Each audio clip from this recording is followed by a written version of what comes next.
மனம் திரும்புங்கள், ஏனெனில் இதோ விண்ணரசு நெருங்கி விட்டது.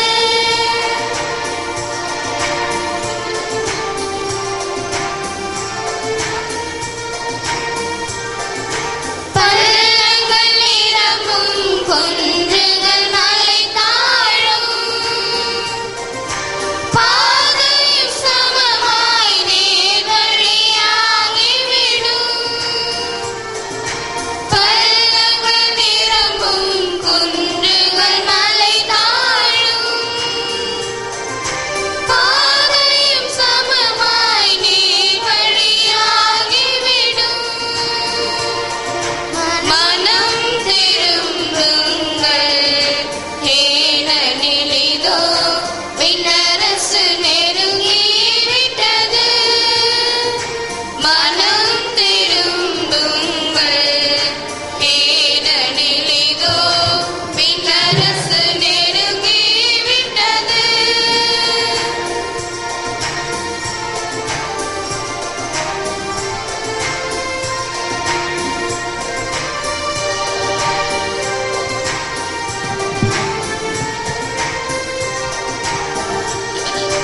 ஆண்டவர் வழியை ஆயத்தப்படுத்துங்கள், அவர் தம் பாதையை செம்மைப்படுத்துங்கள். ஆண்டவர் வழியை ஆயத்தப்படுத்துங்கள், அவர் தம் பாதையை செம்மைப்படுத்துங்கள். மனம் திரும்புங்கள், ஏனெனில் இதோ விண்ணரசு நெருங்கி விட்டது.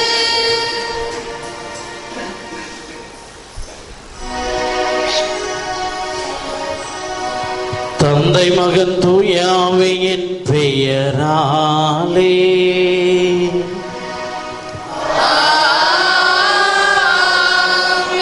நம் ஆண்டவராகிய இயேசு கிறிஸ்துவின் அருளும் கடவுளின் அன்பும் தூய ஆவியின் தோழமையும் உங்கள் அனைவரோடும் இருப்பதாக.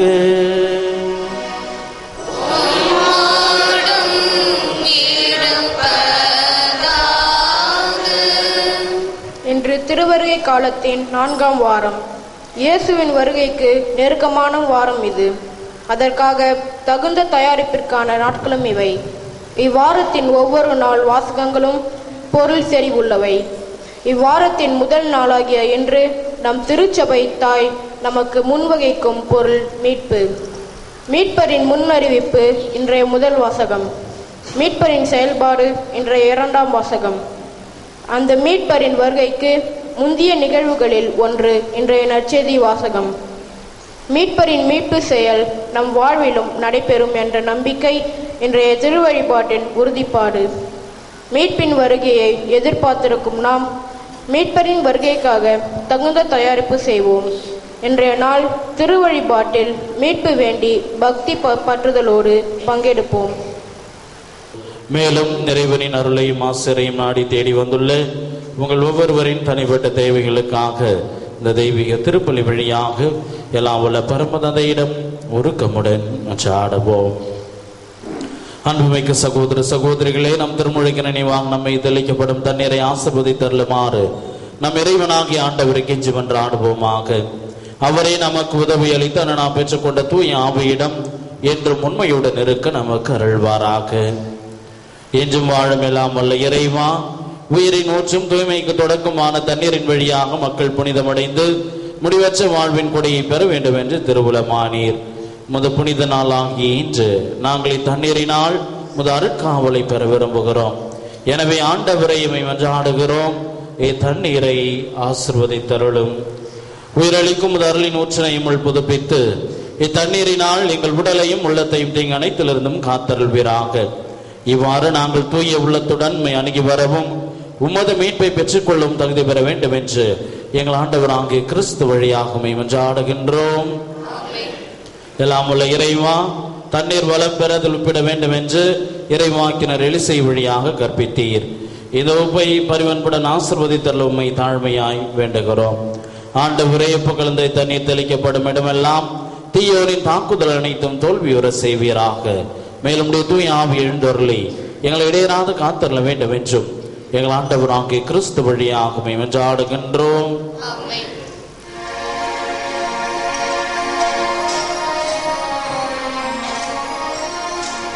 ஈசோ புல்லினால் என் மேல் தெளிப்பே. ஆண்டவரே, நான் தூய்மையாவே. நீரே எம்மை கழுவ நானும் உறைபனி தன்னிலும் வெண்மையாவே. இறைவா, உமது இரக்கப் பெருக்கத்திற்கேற்ப என் மேல் இரக்கம் கொள்வீர். ஈசோப்புல்லினால் என் மேல் தெளிப்பீர். ஆண்டவரே, நான் தூய்மையாவே. நீரே எம்மை கழுவ நானும் உறைபனி தன்னிலும் வெண்மையாவே. பிதாவும் சுதனும் தூய ஆவியும் ஸ்துதியும் புகழும் ஒன்றாய் பெருக. ஆதியில் இருந்தது போல இன்றும் என்றும் நித்தியமாகவும் ஆமென். ஈசோப்புல்லினால் என் மேல் தெளிப்பீர். ஆண்டவரே, நான் தூய்மையாவே.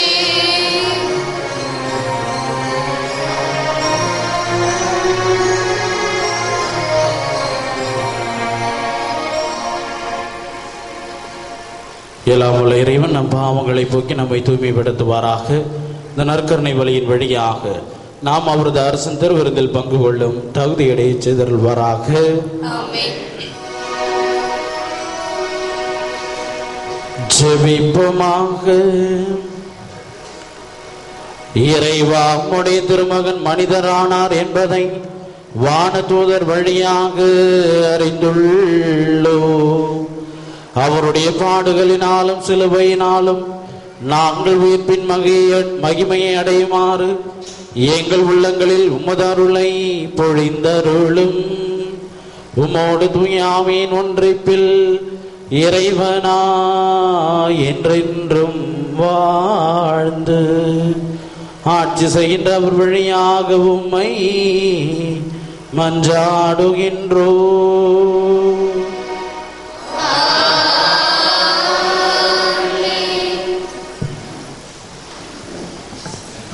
இயேசுவின் பிறப்பு முன்னறிவிப்பின் முதன்மையான பழைய ஏற்பாட்டு பகுதி. இன்றைய முதல் வாசகம் மீகா இறைவாக்கு. மெசியாவின் பிறப்பு ஊரின் பெயர் மட்டும் முன்னறிவிக்கப்பட்டிருப்பது மிகவும் ஆச்சரியமே. நம் நம்பிக்கைக்கு உறுதி இது.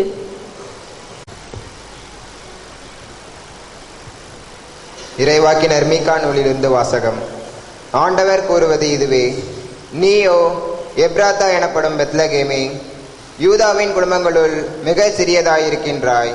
ஆயினும் இஸ்ரேலை என் சார்பாக ஆளப்போகின்றவர் உன்னிடமிருந்தே தோன்றுவார்.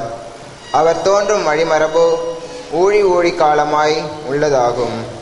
ஆதலால் பேறுகால வேதனையில் இருப்பவள் பிள்ளை பெறும் வரை அவர் அவர்களை கைவிட்டு விடுவார். அதன் பின்னர் அவருடைய இனத்தாருள் எஞ்சி இருப்போர் இஸ்ரேல் மக்களிடம் திரும்பி வருவார்கள். அவர் வரும்போது ஆண்டவரின் வலிமையோடும் தம் கடவுளாகிய ஆண்டவரது பெயரின் மாட்சியோடும் விளங்கி தம் மந்தையை மேய்ப்பார். அவர்களும் அச்சமின்றி வாழ்வார்கள். ஏனெனில் உலகின் இறுதி எல்லைகள் வரை அப்போது அவர் மேன்மை பொருந்தியவராய் விளங்குவார். அவரே அமைதியை அருள்வார். இது ஆண்டவர் வழங்கும் அருள்வாக்கு.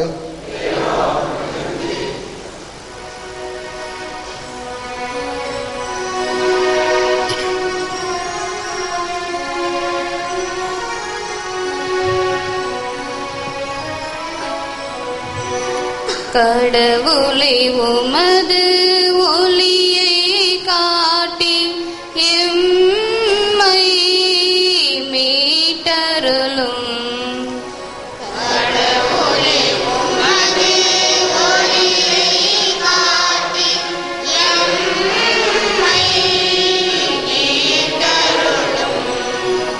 கடவுளை உமது ஒளியை காட்டி எம்மை மீட்டருளும். கடவுளே உமது ஒளியை காட்டி எம்மை மீட்டருளும். இஸ்ரவேலின் நாயரே செவிசாயும், கிருபைகளின் மீது வீற்றிருப்பவரே உமது ஆற்றலை கிழந்தெழ செய்து எம்மை மீட்க வாரும்.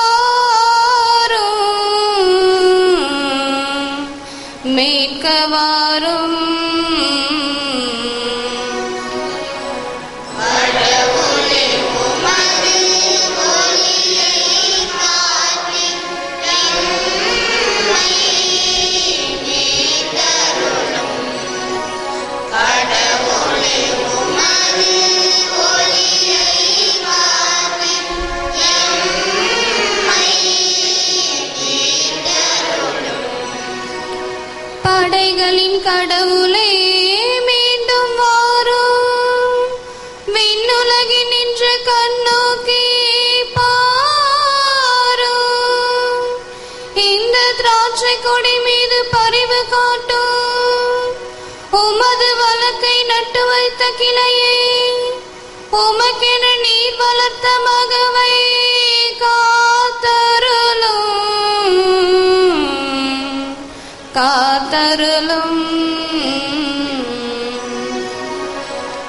கடவுளே உமது ஒளியை காட்டி எம்மை மீட்டருளும்.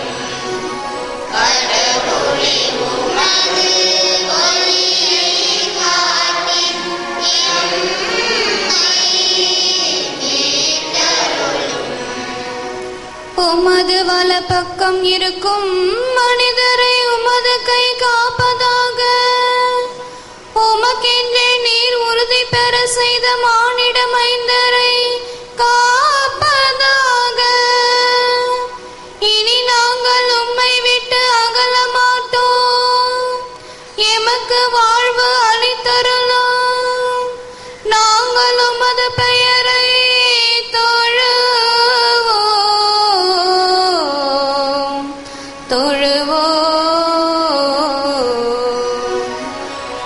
கடவுளை உமது ஒளியை காட்டி எம்மை மீட்டருளும். கடவுளை உமது ஒளியை காட்டி எம்மை மீட்டருளும்.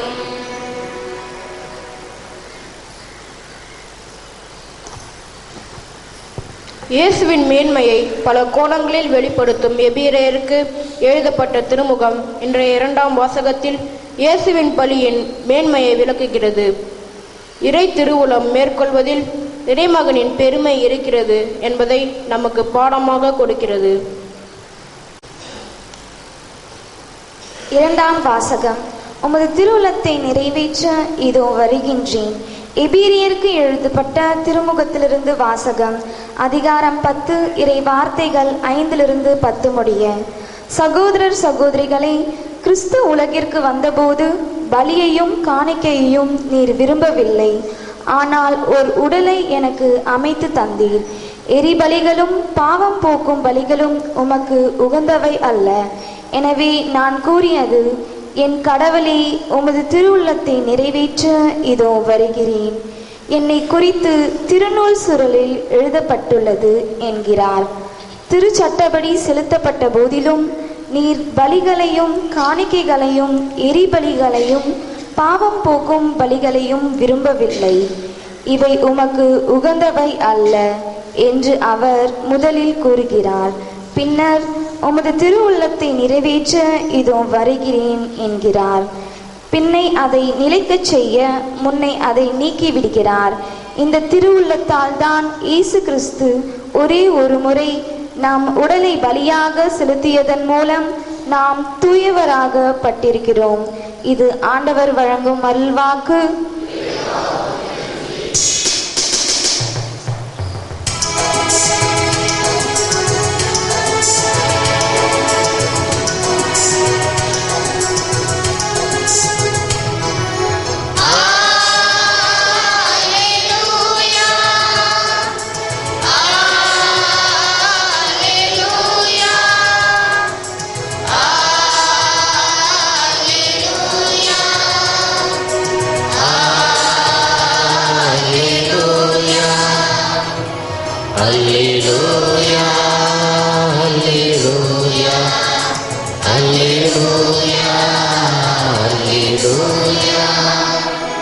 நான் ஆண்டவரின் அடிமை, உம் சொற்படியே எனக்கு நிகழட்டும்.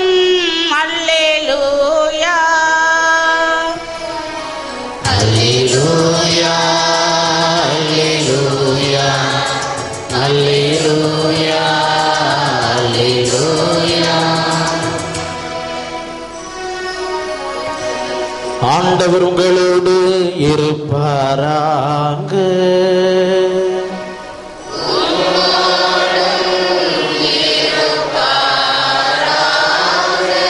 தூய லூக்கா எழுதிய நற்செய்தியிலிருந்து வாசகம்.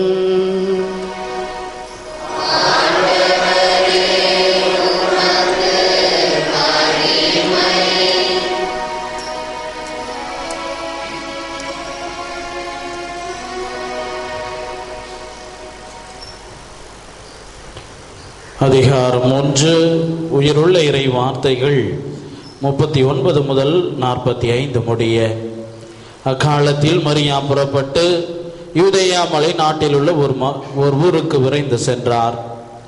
அவர் செக்கரையாவின் வீட்டை அடைந்து எலிசபெத்தை வாழ்த்தினார்.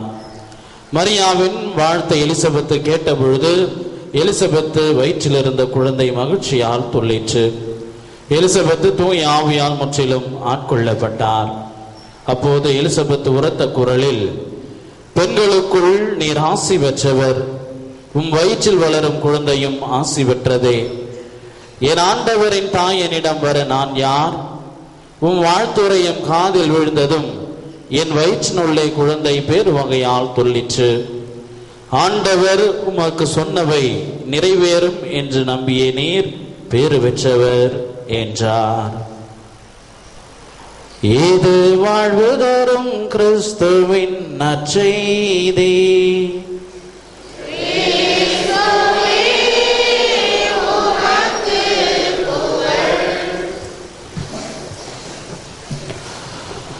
வேண்டிய வரங்களை தரும் வில்லியனூர் லூர்து அன்னையின் அன்பு பக்தர்களே, இயேசுவில் அன்புமிக்க சகோதர சகோதரிகளே, இன்றைய தினம் திருவருகை காலத்தினுடைய நான்காவது ஞாயிறை நாம் சிறப்பித்துக் கொண்டிருக்கின்றோம்.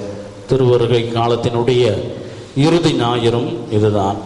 எனவே இந்த திருவருகை காலத்தின் இறுதி ஞாயிறு நமக்கு கொடுக்கின்ற அழைப்பானது, நாம் ஒவ்வொருவரும் எளியவர்களாக நம்முடைய வாழ்விலே நாம் வாழ வேண்டும். இந்த எளிமையை தான் இறைவன் விரும்புகின்றார். இந்த எளிமையில்தான் இறைவன் உரைகின்றார். எனவே எளிமையானவர்களாக, எளிய உள்ளம் கொண்ட மக்களாக நாம் ஒவ்வொருவரும் வாழ இன்றைய திருவழிபாடானது நமக்கு அழைப்பு கொடுக்கின்றது. ஆன்மீகத்தில் சிறந்து விளங்கியவர் கபீர் என்கின்ற ஒரு மனிதர். அவர் ஒரு ஆன்மீகவாதியாக இருந்தாலும் அதிகமான செல்வங்களுக்கு சொந்தக்காரராக இருந்தார். அதிகமான செல்வங்களை அவர் கொண்டிருந்தாலும் ஒரு ஏழ்மையான எளிமையான வாழ்க்கையை அவர் வாழ்ந்தார். எப்படி என்றால், ஒரு சிறிய வீட்டில் அவர் இருந்தார். அது மட்டுமல்ல, தான் சிறு வயதிலிருந்து செய்து வந்த நெசவு தொழிலை அவர் தொடர்ந்து செய்து கொண்டே இருந்தார். அவர் இவ்வாறு நெசவு தொழிலை செய்கின்றார் என்று அறிந்து தொடர்ந்து செய்து கொண்டிருக்கின்றார் என்பதனை கண்டுணர்ந்த அவருடைய சீடர்கள் அவரிடம் வந்து, ஐயா, உங்களிடம் ஏராளமான சொத்துக்கள் செல்வங்கள் இருக்கின்றன, நீங்கள் ஏன் இன்னும் இந்த தொழிலை செய்து கொண்டிருக்க வேண்டும்? இதை விட்டு விடுங்கள். உங்களுக்கு செல்வம் அல்லது சொத்துக்கள் தேவை என்றால் நாங்கள் உங்களுக்கு தருகின்றோம் என்று கூறினார்கள். உடனே அந்த ஆன்மீகவாதியான கபீர் தன்னுடைய சீடர்களை பார்த்து, இந்த நெசவு தொழிலை என்னுடைய வயிற்று பிழைப்புக்காக நான் செய்கின்றேன் என்று நினைக்கின்றீர்களா? இல்லை, மாறாக இந்த நெசவு தொழில் என்னுடைய எளிமையை குறிப்பதாக இருந்து கொண்டிருக்கின்றது. நான் செய்கின்ற இந்த உடைகளை அணிகின்ற ஒவ்வொரு மனிதரையும் நான் இறைவனாக பார்க்கின்றேன். இறைவனே என்னுடைய ஆடையை அணிவதாக நான் உணர்கின்றேன். அது மட்டுமல்ல, என்னுடைய எளிமைதான் என்னை இறைமையோடு இணைக்கின்ற ஒரு பாலமாக இருக்கின்றது என்று கூறினாராம். இயேசுவில் அன்புமிக்க சகோதர சகோதரிகளே, எளிமையான வாழ்வு வாழக்கூடியவர்களாக, எளிமையான உள்ளம் கொண்ட மக்களாக நாம் இருக்க இழைக்கப்படுகின்றோம். எளிமை என்றால் பாருங்க, நான் உடையில் எளிமையானவனாக இருந்து கொண்டு இருக்கின்றேன். அதிகமான பணம் போட்டு புடவையோ சட்டையோ வாங்கி போடல. காதலையும் மூக்களையும் பாருங்க, கம்மல்லாம் எதுவும் கிடையாது, கையில் வளையல் கிடையாது, மாற்று கிடையாது. எனவே நான் எளிமையாக இருக்கின்றேன் என்று யாரும் கூறிவிட முடியாது. மாறாக நமது உடையில் அல்ல, மாறாக உள்ளத்தில் நாம் எளிமையானவர்களாக இனிமையானவர்களாக வாழ இறைவன் அழைக்கின்றார்.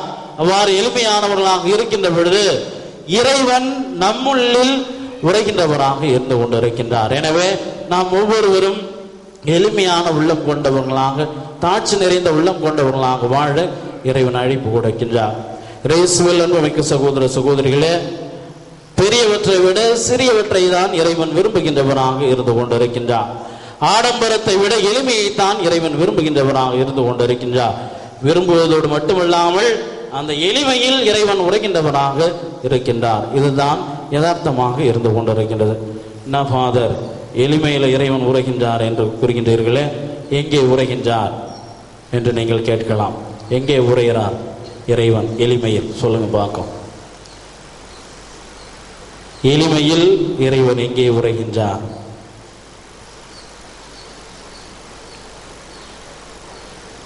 சொல்லுங்க. மாட்டுக்குடிலில். இயேசுவில் அன்புமிக்க சகோதர சகோதரிகளே, சரியானதொரு பதில். மாட மாளிகைகள், கோபுரங்கள், மக்கள் நெருக்கமான பகுதியில் இறைமகன் இயேசு கிறிஸ்து தன்னுடைய பிறப்பை தேர்ந்தெடுக்கவில்லை. மாறாக ஊருக்கு புறம்பாக ஒதுக்குமுறமாக இருந்த அந்த மாடடைகின்ற குடிலிலே தன்னுடைய பிறப்பை அவர் தேர்ந்தெடுத்ததை நாம் பார்க்கின்றோம். அப்படி என்றால் மாட மாளிகைகள் பெரியவனாக இருந்தன, ஆனால் சிறியவற்றை இறைவன் தேர்ந்து கொள்கின்றார். பெரியவற்றில் அல்ல, மாறாக இறைவன் சிறியவற்றிலே தன்னுடைய உறைவிடத்தை அமைத்துக் கொள்வதை நாம் பார்க்கின்றோம். அது மட்டுமல்ல, இஸ்ரேல் மக்களுடைய வாழ்விடமாக, அவருடைய சமூகத்தினுடைய மையமாக, கலாச்சாரம், பொருளாதாரம், ஆன்மீகம் என்று எல்லா தளங்களிலும் மையமாக இருந்தது அந்த எருசலேம் திருக்கோவில். அந்த எருசலேம் திருக்கோவில் தான் இஸ்ரேல் மக்களுடைய, யூதர்களுடைய மையமாக இருந்தது. அந்த இடத்தில் தன்னுடைய பணியை அவர் ஏற்கவில்லை. மாறாக ஒதுக்குப்புறமாக வாழ்ந்து கொண்டிருந்த மக்கள் இருந்த கலிலேயா பகுதியிலே தன்னுடைய பணியை அவர் தேர்ந்து கொண்டவராக, தன்னுடைய பணியை அவர் செய்தவராக இருந்து கொண்டிருக்கின்றார். அப்படி என்றால் பெரியவற்றில் அல்லவராக சிறியவற்றில் இறைவன் தன்னுடைய இருப்பிடத்தையும் தான் விரும்பியதையும் பார்க்கின்றோம். அதே போன்று யூத மக்கள்ல சமாரியர்களும் அந்த பரிசேயர்களும் சதுசேயர்களும் மறைநூல் அறிஞர்களும் தங்களை உயர்வானவர்களாக அவர்கள் போற்றினார்கள், புகழ்ந்து கொண்டார்கள். மாறாக இறைவன் அவர்களுக்கு எடுத்து காட்டுவது, இந்த சமாரியர்களை போன்று நீங்கள் இருங்கள். அவர்கள் எவ்வாறு எளிய உள்ளத்தோடு இருந்தார்களோ அவர்களை போன்று நீங்கள் இருங்கள் என்று அந்த எளிமை உள்ளம் கொண்ட சமாரியர்களை அவர்களுக்கு எடுத்துக்காட்டாக கூறுவதை நாம் பார்க்கின்றோம். நல்ல சமாரியன் உவமை. அதே போன்று 10 தொழுநோயாளர்களை குணமாக்கிய பொழுது ஒரே ஒரு சமாரியன் மட்டும் இறைமகன் இயேசு கிறிஸ்துவுக்கு வந்து நன்றி கூறுவதை நாம் பார்க்கின்றோம். அதே போன்று இறைமகன் இயேசு கிறிஸ்து இந்த மாட மாளிகைகளில் அல்ல, மாறாக சிறியவற்றில் மட்டுமே தன்னுடைய அந்த பணியை தொடங்கியவராக, அதனை விரும்பியவராக தன்னுடைய பணி வாழ்விலே இருந்திருக்கின்றார். இயேசுவில் அன்புமிக்க சகோதர சகோதரிகளே, தன்னுடைய சீடர்களை கூட இந்த பரிசேயர்களும் சதுசேயர்களையும் மறைநூறு அறிஞர்களையும் அல்ல, மாறாக ஆயக்காரர்களையும் பாவிகளையும் இந்த சமுதாயத்திலேயே இழிநிலையில் இருந்த மீனவர்களையும் அவர் தேர்ந்தெடுத்திருப்பதை நாம் பார்க்கின்றோம். இவ்வாறு இறைவன் எளிமையும் சிறியவற்றையும் விரும்பியவராக இருந்து கொண்டிருக்கின்றார். இன்றைய நற்செய்தியில் நாம் பார்க்கின்ற பொழுது இறைவன் அவருடைய ஏக மகன் இயேசு கிறிஸ்து எத்தகையதொரு எளிமையும் சிறியவற்றையும் விரும்பினாரோ அதே வழியை நம்முடைய அன்னையும் விரும்பி ஏற்றதை நாம் பார்க்கின்றோம். சமுதாயத்தினுடைய இழிநிலையில் இருந்த சக்கரையா, எலிசபெத் இவர்களை நாடி தேடி சென்று அன்னை மரியாள் தன்னுடைய உதவிக்கரம் நீட்டியதை இன்றைய நற்செய்தியிலே நாம் வாசிக்க கேட்டோம். நாமும் இத்தகையதொரு எளிய உள்ளம் கொண்டவர்களாக, சிறியவற்றை நாமும் ஏற்கின்றவர்களாக நம்முடைய வாழ்விலே நாம் இருக்கின்ற பொழுது நாம் சிறப்பிக்கவிருக்கின்ற இந்த கிறிஸ்து பெருமானின் பிறப்பு விழா நம் உள்ளத்தில் மகிழ்ச்சியை கொணர்கின்ற ஒரு விழாவாக இருக்கும்.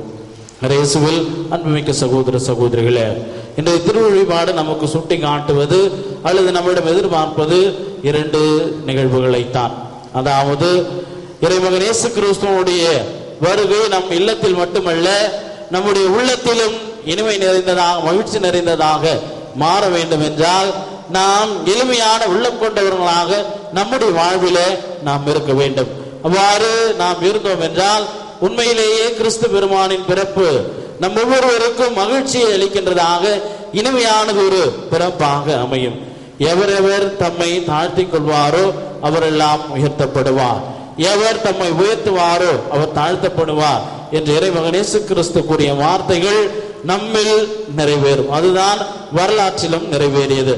தங்களை உயர்ந்தவர்களாக, மேன்மை குடிமக்களாக கருதி கொண்டு பரிசேயர்களும் சதுசேயர்களும் மீட்பரின் மெசியாவின் வருகைக்காக காத்து கொண்டிருந்தார்கள்.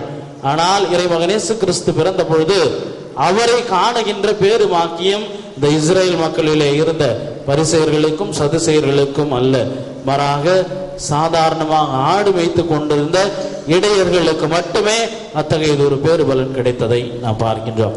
எனவே இறைமகன் இயேசு கிறிஸ்துவனுடைய பிறப்பு விழாவிற்காக, அவருடைய வருகைக்காக தயாரித்துக் கொண்டிருக்கின்ற நாம் ஒவ்வொருவரும் எளிமையான உள்ளம் கொண்டவர்களாக இருக்க முதலாவதாக அழைக்கப்படுகின்றோம்.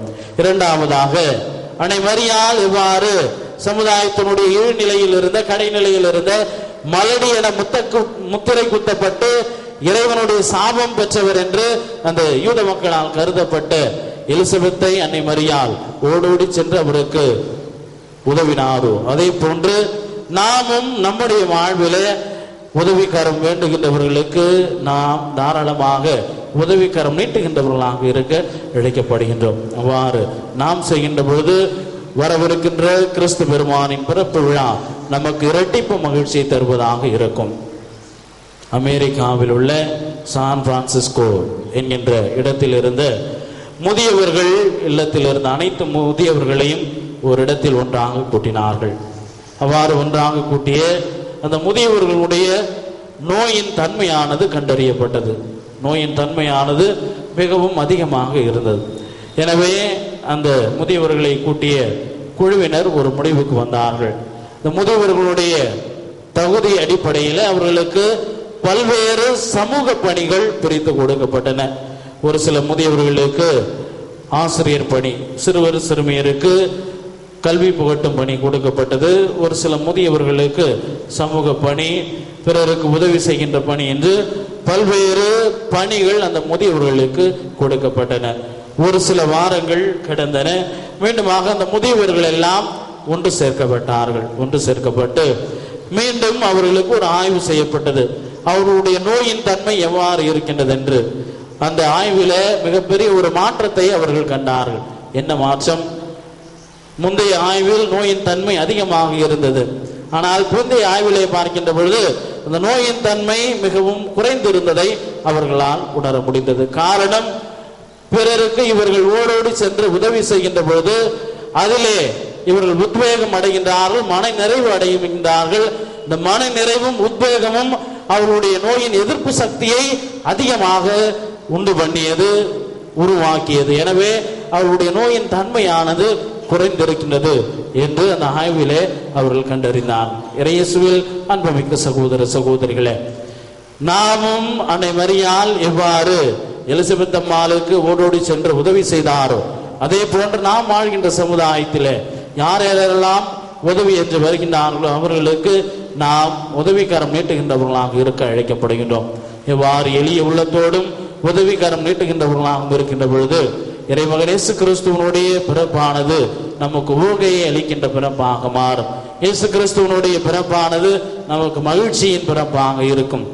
அவருடைய வருகை நம்மை இரட்டிப்பான ஒரு சந்தோஷத்தை கொடுக்கின்ற வருகையாக மாறும். எனவே இயேசுவில் அன்புமிக்க சகோதர சகோதரிகளே, இறைவன் விரும்புகின்ற எளிய உள்ளத்தை கொண்டவர்களாகவும் அன்னை மரியாளை போன்று இறை வழியில் பிறருக்கு உதவிகரம் நீட்டுகின்ற மக்களாகவும் இருக்க வர வேண்டுமோ?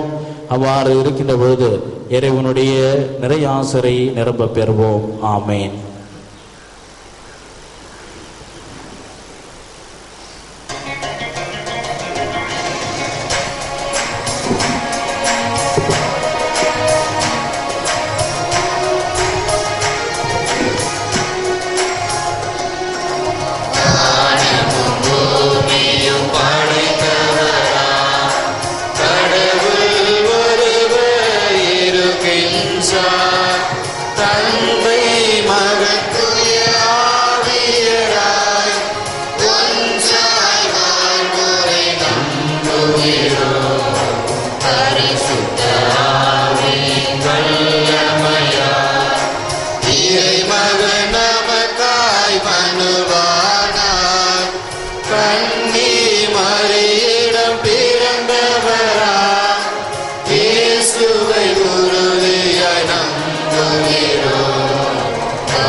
சபையுரைப்பதை நம்புகிறோம், புனிதர்கள் உறவை நம்புகிறோம், உடலின் உயிர்ப்பை நிலை வாழ்வை விசுவாச பொருளாய் நம்புகிறோம்.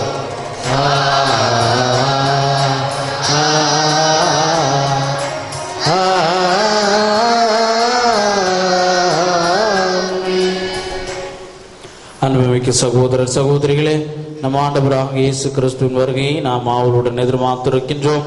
அவர் எளியோருக்கு நற்செய்தி அறிவிக்கவும் உள்ளமுடைந்தவர்களை குணமாக்கும் இவ்வுலகிற்கு வந்தார். அவ்வாறே அவரை காலத்திலும் வறுமையுற்றோருக்கெல்லாம் மீட்பளிக்குமாறு அவரது இரக்கத்தை உருக்கத்துடன் இறைச்சுவோம்.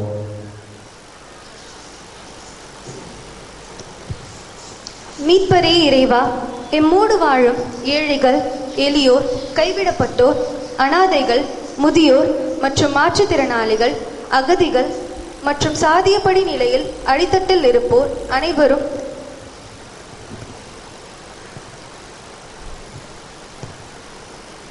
நீர் அருளும் மீட்பை பெற்றுக்கொள்ளவும் அதற்கான கருவிகளாக திருமுழுக்கு பெற்ற எங்கள் அனைவரையும் பயன்படுத்துமாறும் இறைவா உம்மை மன்றாடுகிறோம். ஆண்டவரே எங்கள் மன்றாட்டை கேட்டருளும். அன்பே இறைவா, எம்மில் நிலவும் சுயநலம் நீங்கி உமது திருவுளம் எங்கள் வாழ்வில் என்ன என்பதை தேர்ந்து தெளிந்து அதன்படி எங்கள் வாழ்வை உம் வழியில் நடத்த மனித தெளிவு எமக்கு கொடுக்குமாறு இறைவா உம்மை மன்றாடுகிறோம். ஆண்டவரே எங்கள் மன்றாட்டை கேட்டருளும். அமைதியின் தெய்வமே இறைவா, எம் நாட்டில் தற்போது நடந்து வரும் மதச்சார்பு அரசியல் ஓய்ந்து சிறுபான்மையினர் சுதந்திரமாகவும் தடையின்றியும் தங்கள் சமயத்தை பின்பற்ற தகுந்த சூழல் உருவாகி உண்மை அமைதி எம் நாட்டில் நிலவ அருள் தருமாறு இறைவா உம்மை மன்றாடுகின்றோம். ஆண்டவரே எங்கள் மன்றாட்டை கேட்டருளும். வழிநடத்தும் தெய்வமே, எம் திருச்சபை தலைவர்கள் அனைவரும் தம்மிடம் ஒப்படைக்கப்பட்டிருக்கும் ஆடுகளை நல்ல அயர்களாக இருந்து வழிநடத்தி மீட்பின் பாதையில் கொண்டு சேர்த்து அனைவருக்கும் நலம் பயக்கும் வகையில் ஆளுமை செய்திட வேண்டும் என்று இறைவா உம்மை மன்றாடுகிறோம். ஆண்டவரே எங்கள் மன்றாட்டை கேட்டருளும். நம் ஒவ்வொருவரின் தனிப்பட்ட தேவைகளுக்காக சிறிது நேரம் மௌனமாக மன்றாடுவோம். சிறப்பாக நம்மிடம் யார் யாரெல்லாம் எதற்காகவெல்லாம் ஜெபிக்க சொன்னார்களோ வேண்ட சொன்னார்களோ அந்த கருத்துக்களை நினைத்து நாம் அவர்களுக்காகவும் அவருடைய தேவைகளுக்காகவும் உருக்கமுடன் சிறிது நேரம் மன்றாடுவோம்.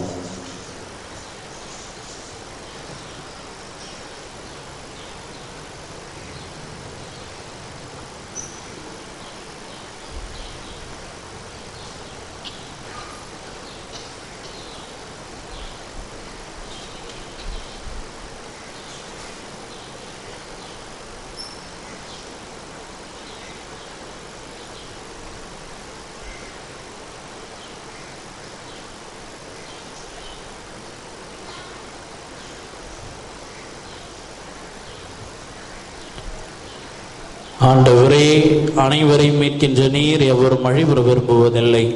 மக்களின் வேண்டுதலுக்கு கனிவாய் செவிசாய் தருளும். மது பராமரிப்பினால் உலகில் சமாதானம் நிலவுவதாக. மது திருச்சபையும் அமைதியுடன் வாழ்ந்து பக்தியில் சிறந்தோங்க வேண்டும் என்று எங்கள் ஆண்டவராகிய கிறிஸ்து வழியாகவும் எங்கள் தாய்மும் தாயுமான வில்லியனூர் தன்னை வழியாகவே பார்த்து கெஞ்சி கேட்கின்றோம். எங்கள் நல்ல பிதாவே.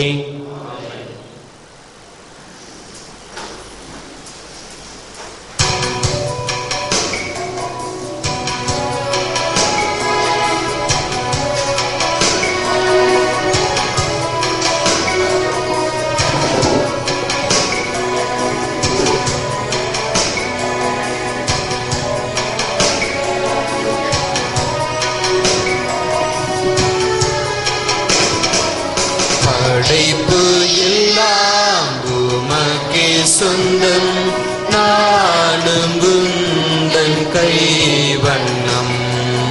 கோயில்கள் பாடும் ஆண்டவரின் துளரைமை போற்றுகிறோம். அந்த அப்பத்தை பெற்றுக் கொண்டு உள்ள மனித அந்த அப்பத்தை எங்களுக்கு வாழ்வெடுக்கும் மாறும் என்று வாழ்த்து பாடும் கேலிகள் பேசும் என் வாழ்வு இசைக்கும் உற்சாகமே.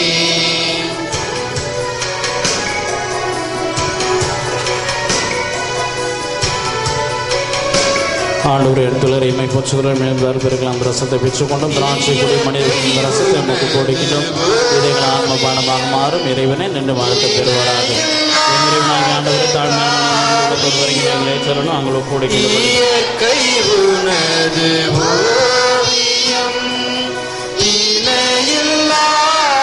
காவியம் அகிலம் என்னும் ஆலயம், நானும் அதில் ஓராகமம். அகிலம் என்னும் ஆலயம், நானும் அதில் ஓராகமம். உள்ளம் எந்தன் உள்ளம், அது என்னாலும் முன்னில்லமே. உள்ளம் எந்தன் உள்ளம், அது என்னாலும் முன்னில்லமே. படைப்பு எல்லாம் உமக்கே சொந்தம், நானும் உந்தன் கைவண்ணம். கோயில்கள் பாடும் கேலிகள் பேசும் என் வாழ்வு இசைக்கும் ஒன்றாகமே. கோயில்கள் வாழ்வு இசைக்கும் புன்றாகமே.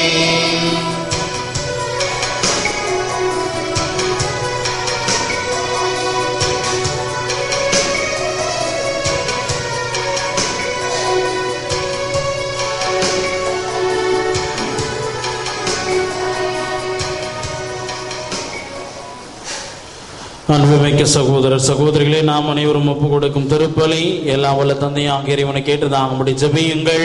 ஆண்டவர் தம் திருப்பெயரின் புகழ்ச்சிக்காகவும் மகிமைக்காகவும் நமது நன்மைக்காகவும் தமது பரிசுத்தரின் நினைத்த நலன்களுக்காகவும் உமது கை நின்று திருப்பலி ஏற்றுக்கொள்வாராக.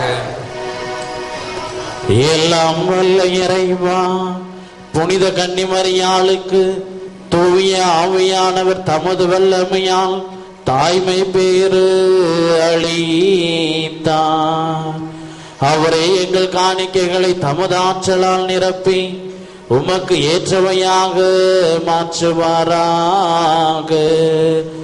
எங்கள் ஆண்டவராகிய கிறிஸ்து வழியாக உம்மை மன்றாடுகின்றோ.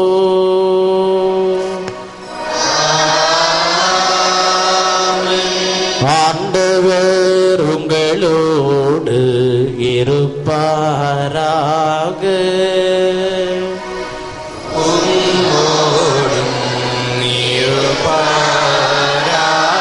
இதயங்களை ஆண்டவரிடம் எழுப்புங்கள்.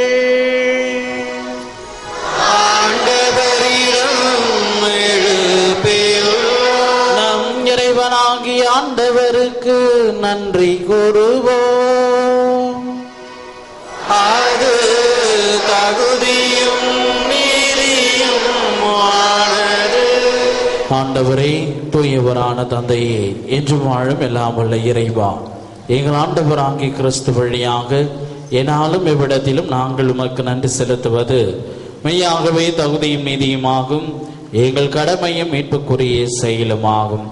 இறைவாக்கினர் அனைவரின் திருவுரைகள் கிறிஸ்துவை முன் அறிவித்தன.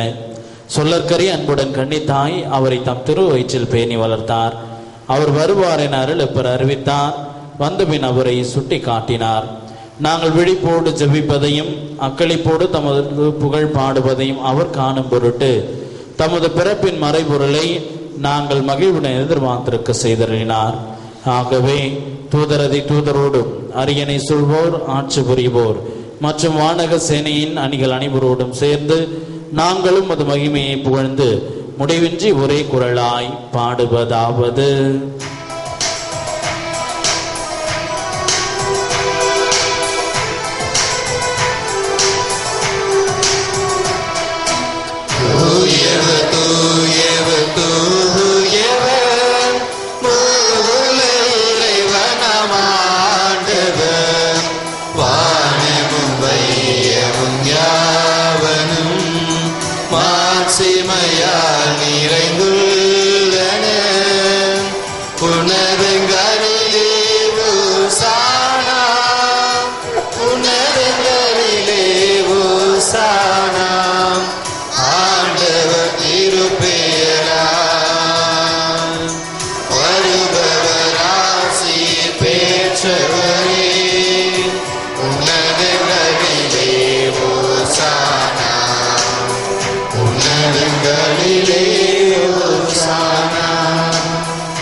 வானக தந்தையே, நிர்மையாகவே தூயவர், புனிதத்திற்கெல்லாம் ஊற்று. ஆகவே உம்முடைய தூய ஆவியை பொழிந்து இக்காணிக்கைகளை புனிதப்படுத்த வேண்டும் என உம்மை மன்றாடுகின்றோம். இவ்வாறு எங்கள் ஆண்டவர் இயேசு கிறிஸ்துவின் உடலும் இரத்தமுமாக எங்களுக்கு இவை மாறுவனவாக. அவர் பாடுபட மனமோந்து தம்மை கையளித்த போது அப்பத்தை எடுத்து நன்றி செலுத்தி அதை விட்டு தம் சீடருக்கு அளித்து கூறியதாவது: அனைவரும் இதை வாங்கி உண்ணுங்கள், ஏனெனில் இது உங்களுக்காக கையளிக்கப்படும் என் உடல்.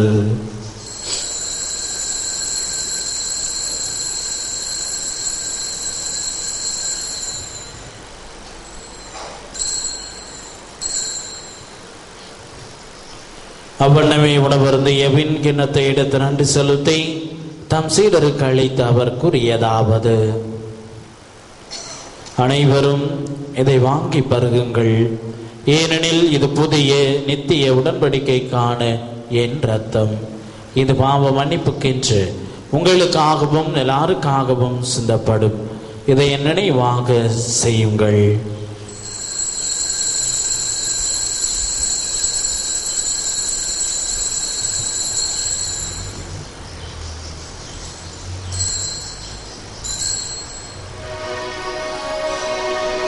இது விசுவாசத்தின் மறை பொருள்.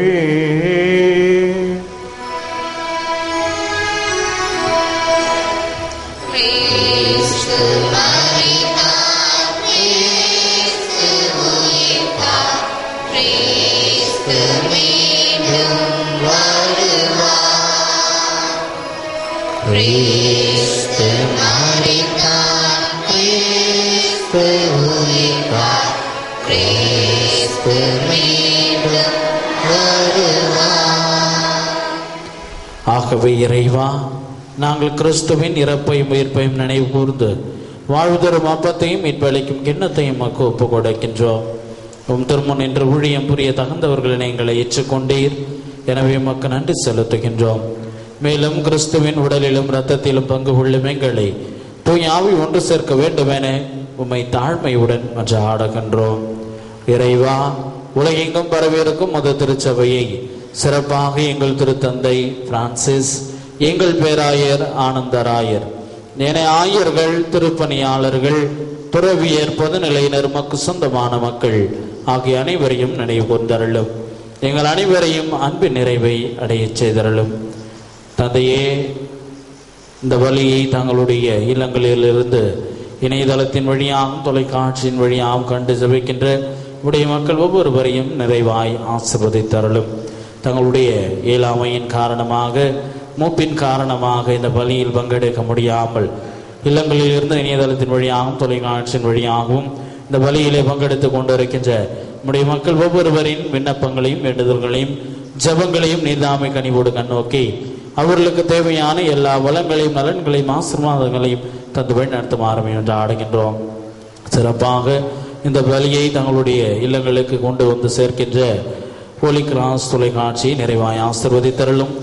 இந்த தொலைக்காட்சியை இன்னும் அபரிதமான விதத்திலே ஆண்டவனுடைய வார்த்தையை மக்களுக்கு கொண்டு சேர்க்கின்ற பணியை தொடர்ந்து ஆற்ற நீர்தாமை அருள் புரியுமாறும் என்று ஆடுகின்றோம். மேலும் உயிர்த்தெழும் நம்பிக்கையுடன் இருந்து போன எங்கள் சகோதர சகோதரிகளையும் சிறப்பாக இந்த திருப்பலியில் நாங்கள் நினைவு கூர்ந்து கொண்டிருக்கின்ற எங்கள் பெற்றோர், உற்றார், உறவினர், நண்பர்கள், உடன் பிறந்தோர் ஆகிய அனைவரையும் நினைவு கூர்ந்து ஒளிமிக்கவும் திருமுனேற்றுக் கொள்ளும். எங்கள் அனைவர் மீதும் இரக்கமாயிரும். இறைவனின் கன்னித்தாயான மாட்சிமை மிக்க மரியாள், அவருடைய கணவர் புனித சூசையப்பர், புனித அப்போஸ்தலர், இவ்வுலகில் மக்குகந்தவராய் இருந்தவர் ஆகிய புனிதர் அனைவருடனும் நாங்கள் நிலையான வாழ்வில் தோழமை கொண்டு உம் திருமகன் இயேசு கிறிஸ்து வழியாக உம்மை பொழுதேத்தும் வரமருள உம்மை மன்றாடுகின்றோம். இவர் வழியாக இவரோடு இவரில் எல்லாம் வல்ல இறைவராகிய தந்தையே, தூயாவியின் ஒன்றைப்பில் எல்லா புகழும் மாற்றியும் என்றென்றும் உமக்கு உரியதே.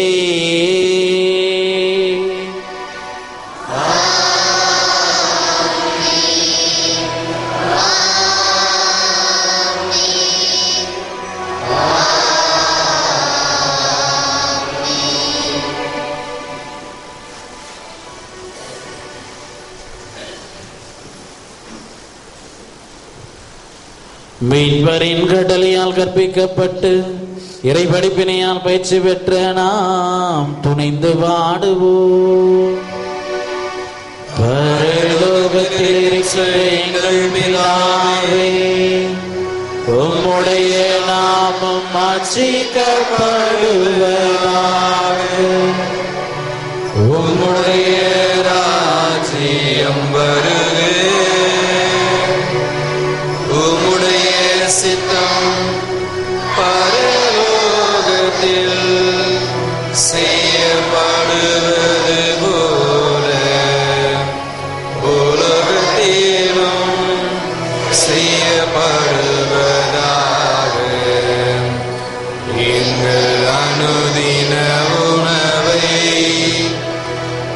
எங்களுக்கு இன்று அழைத்தருளும். எங்களுக்கு தீமை செய்தவர்களை நாங்கள் பொறுப்பது போல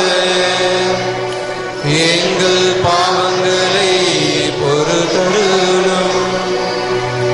எங்களை சோதனையில் விழவிடாதேயும், தீமையிலிருந்து எங்களை ரட்சித்தருளும்.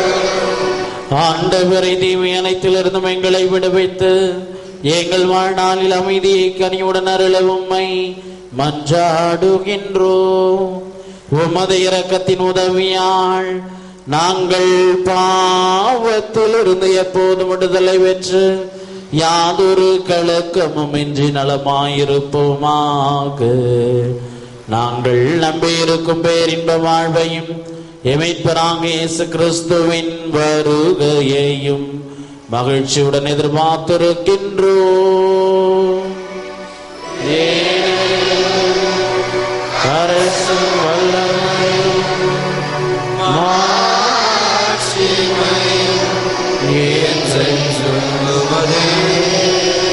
ஆண்டவராக இயேசு கிறிஸ்துவே, அமைதியை உங்களுக்கு விட்டு செல்கின்றேன், என் அமைதியையே உங்களுக்கு அளிக்கின்றேன் என்றும் அப்போஸ்தலர்களுக்கு மொழிந்தீரே. எங்கள் பாவங்களை பாராமல் திருச்சபையின் விசுவாசத்தை கண்ணோக்கி எங்களுக்கு அமைதியை முற்றுமையும் அளித்துள்ள திருவுளம் கொள்வீராக. என்றென்றும் வாழ்ந்து ஆட்சி செய்கின்றவர் நீரே. ஆண்டவருடைய சமாதானம் உங்களோடு என்றும் இருப்பதாக. ஒருவருக்கொருவர் உறவின் வாழ்த்தை அறிவித்து மகிழ்வோம்.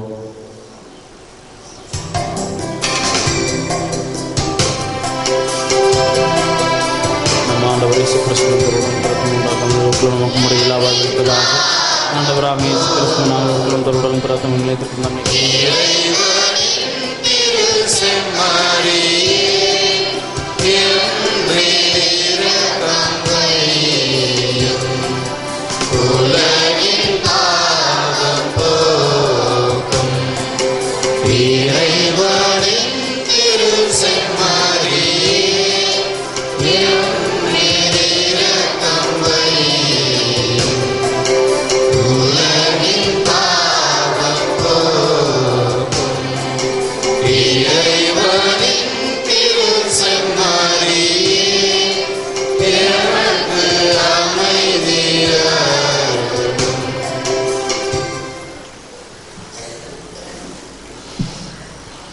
இதோ இறைவனின் செம்மறி, இவரை உலகின் பாவங்களை போக்குகின்றவர். இவர் எளிமையாக இருந்தார், இவர் எளிமையை விரும்புகின்றவராக இருக்கின்றார். எனவே நாம் ஒவ்வொருவரும் எளிமையான உள்ளத்தோடு வாழ வேண்டும் என்று அழைப்பு கொடுக்கின்றார். இந்த அழைப்பை ஏற்று இந்த திருவிருந்திலே பங்கெடுக்க வந்திருக்கின்ற நாம் ஒவ்வொருவரும் பேறு பெற்றோர். ஆண்டவரே, தேவனிடத்தில் எழுந்தருளி வர நான் தகுதியற்றவன், ஆனால் ஒரு வார்த்தை மட்டும் சொல்லியருளும் ஆன்மாவே. கிறிஸ்துவின் திருவுடன் பிரதமமை காத்து முடிவில்லா வாழ்வழிப்பதாக. ஆமென்.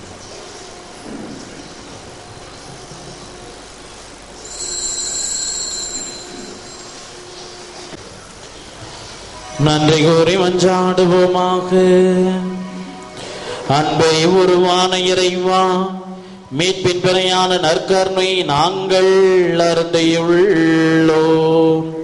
நெருங்கி வரும் திருமகனின் பிறப்பு விழாவை எத்துணை மகிழ்ச்சியுடன் எதிர்பார்த்திருக்கின்றோமோ அத்துணை ஆர்வத்துடன் அன்பிலும் அர்ப்பணத்திலும் வளர்வோமாக. எங்கள் ஆண்டவராகிய கிறிஸ்து வழியாக உம்மை மன்றாடுகின்றோம்.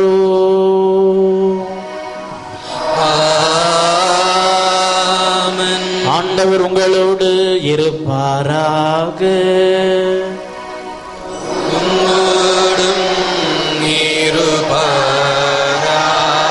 எல்லாம் வல்ல இறைவன் தந்தை மகன் தூயாவே உங்களை ஆசீர்வதிப்பாராக.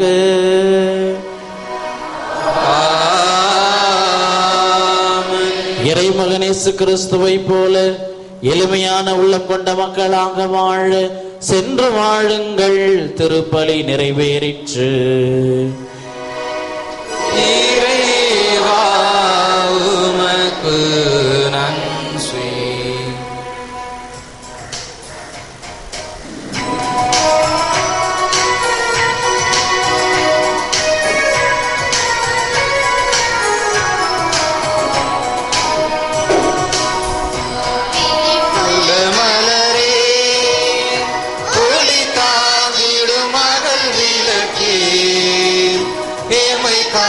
காத்திடுமாறனங்கே அருள் சுரந்திடும் தேன் சுனையே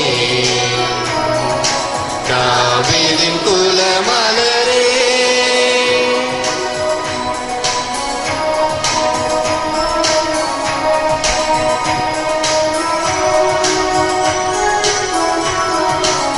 இறைவனி முதலில் உனை தெரிந்தார் கரை சிறிதில் காத்திருந்தார் இறைவனி முதலில் உனை தெரிந்தார் கரை சிறிதில் காத்திருந்தார் மறையவர் புகழும் மாமணியே கரை சேர்ப்பதுவே உன் பணியே தாவீதின் குலமலரே ஒளி தாங்கிடும் மகள் விளக்கே என்னை காத்திடும் மாறனங்கே அருள் சுரந்திடும் தேன் சுனையே தாவீதின் குலமலரே.